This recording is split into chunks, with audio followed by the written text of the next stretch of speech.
अस्सलामुअलैकुम। एक औरत कहती है कि मेरा खावंद किसी वजह से लंबी मुद्दत के लिए गायब हो गया।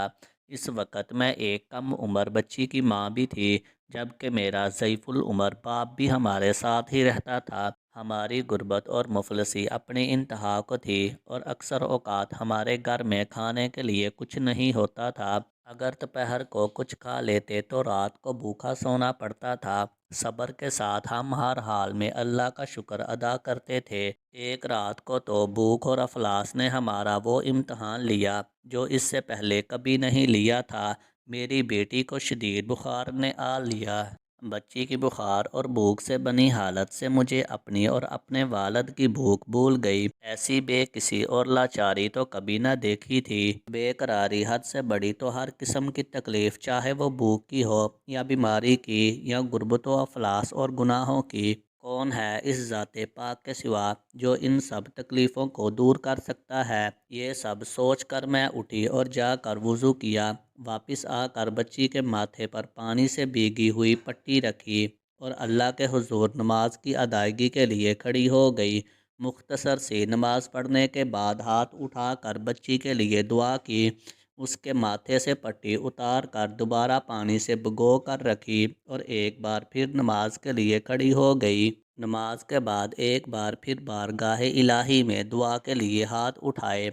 दुआ से फरागत पर पानी की पट्टी तब्दील की और दोबारा नमाज के लिए खड़ी हो गई। और ये अमल मैंने कई बार किया। जब मैं ये सब कुछ बार बार दोहरा रही थी तो किसी ने दरवाज़ा खटखटाया। इस हैरत के साथ, भला रात के इस पहर कौन हो सकता है? मेरे वालिद ने पूछा, कौन?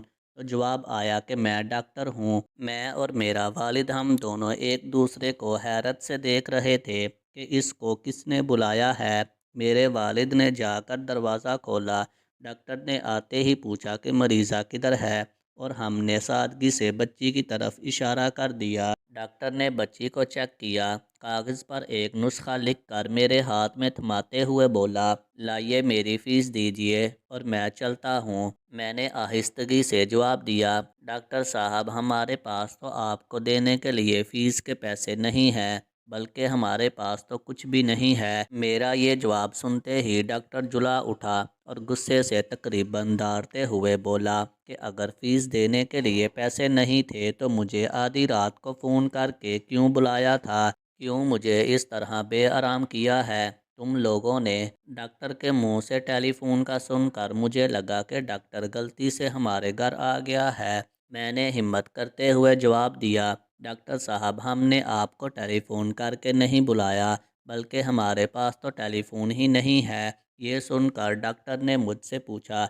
अच्छा तो क्या ये फ़लाँ शख्स का घर नहीं है? मैंने कहा, नहीं डॉक्टर साहब, फ़लाँ साहब हमारा हमसाया है। ये सुनकर डॉक्टर थोड़ा सा खामोश हुआ और फिर हमारे घर से निकलकर हमारे हमसाये के घर चला गया और हम खजालत और शर्मिंदगी से खामोश बैठे रहे। थोड़ी ही देर गुजरी थी कि डॉक्टर एक बार फिर से हमारे घर आ गया। आंखों में आंसू और रोंदी हुई आवाज़ में बोला, अल्लाह की कसम, तुम्हारे घर से इस वक्त तक नहीं जाऊंगा जब तक तुम्हारा पूरा किस्सा नहीं सुन लूँगा। और मैंने डॉक्टर को अपना पूरा किस्सा सुना डाला कि किस तरह मैं बच्ची के माथे पर पानी की पट्टियाँ रख रही थी और अल्लाह के हुजूर दुआ भी मांग रही थी। डॉक्टर जल्दी से उठकर बाहर चला गया और कुछ देर के बाद हमारे लिए रात का खाना और बच्ची के लिए दुआएं और कुछ घरेलू ज़रूरियात के सामान के साथ लौटा। साथ ही उसने हमें बताया कि उसकी तरफ से हर महीने एक तनख्वाह हमें उस वक़्त तक मिलती रहेगी जब तक अल्लाह चाहेगा। जी हाँ, ये अल्लाह पर भरोसे की कहानी है। सिर्फ याद दहानी के लिए अल्लाह तबारक व तआला की ज़ात से इससे भी बड़े भरोसे की कहानी सुनिए कि जब सैयदना मूसा अलैहिस्सलाम अपने तआक़ुब में आने वाले दुश्मनों से खौफज़दा जान बचाते हुए अहले मदियन की तरफ पहुँचे और कुएं पर खड़ी दो लड़कियों के रेवड़ को पानी पिला चुके, तो उन्होंने कोई मुआवजा तलब नहीं किया था। हालांकि उस वक़्त वो भूख से बेहाल थे।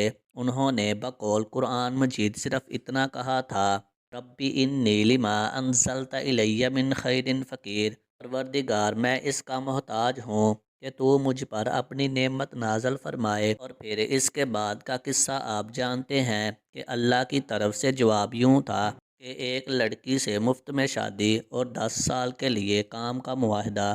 جی ہاں، اللہ پر بھروسہ کیجئے، کیونکہ اللہ تبارک و تعالی ہی الکریم الرحیم القریب المجیب اور الواحد الاحد ہے۔ وہ ہمیں ہماری جنم دینے والی ماؤں سے بھی زیادہ پیار اور رحم کرنے والا ہے۔ ویڈیو اچھی لگی ہو تو ویڈیو کو لائک کریں، شیئر کریں اور مزید اچھی ویڈیو دیکھنے کے لیے میرے چینل کو سبسکرائب کریں۔